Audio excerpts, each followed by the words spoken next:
And now let's hear about the use of the Regional Resource Hub at site level. Good afternoon. I had the great honor to be part of the Kisite IMET assessment in 2019. And I asked Paul what implementation actions they have undertaken after the evaluation. The IMET assessment was very important to us, and it really assisted us in improving our management and governance within the NPA. First, I would say that it highlighted on our strengths, our weaknesses, opportunities, as well as the threats which we were facing as an NPA.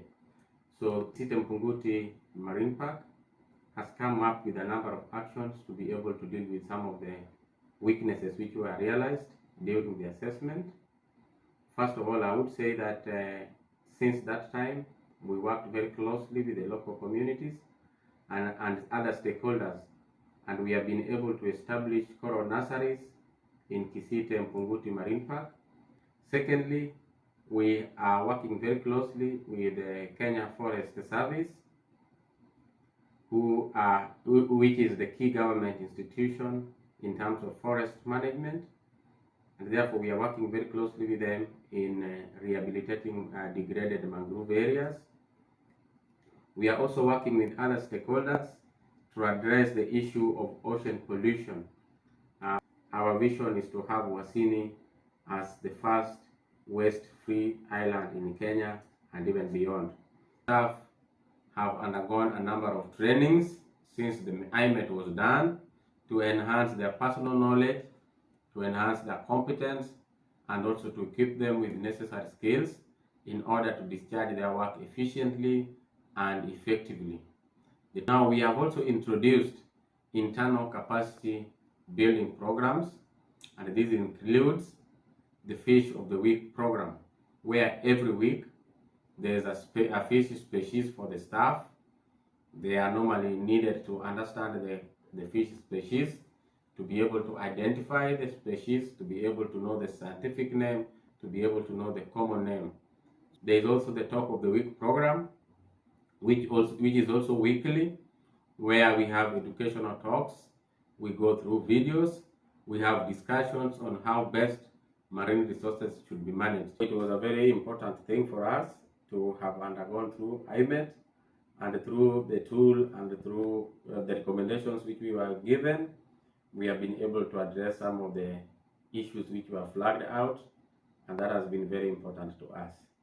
Thank you so much. Thank you very much, Paul. I asked Nelly Palmeris what are the main challenges in monitoring parks management, and if tools such as IMET, MET are useful in prioritizing actions. Good afternoon, everyone. My name is Nelly Palmeris. I work with Kenya Wildlife Service and currently the Assistant Director in charge of Coast Conservation Area. Coast Conservation Area is a vast area spanning 5 counties within the Kenyan coast. Kenya Wildlife Service is actively managing these areas, and in quest to ensure that these areas are managed well, that our management is effective, we have embraced several frameworks. 2 of the ones we use now currently in this region is the IMET and the MET. So these frameworks have really done good for us. They have ensured, even with the turnover and the change in the managers of these protected areas, that there is some kind of consistency in what we do in managing them. But it's also come with some challenges. I'm going to speak about a few challenges here. One of the challenges that we still are addressing at the moment to ensure then that we optimize on the use of these frameworks. One would be the capacity, that some of the protected area managers still lack capacity in the tool, capacity in the process, and so the evaluation sometimes and the monitoring doesn't quite give what is on ground.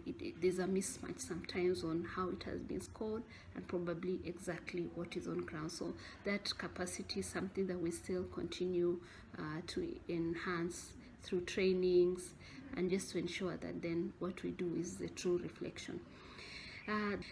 The other challenge we faced has been low involvement or low engagement of some community area and stakeholders, where we need much more in terms of information to have a good holistic evaluation.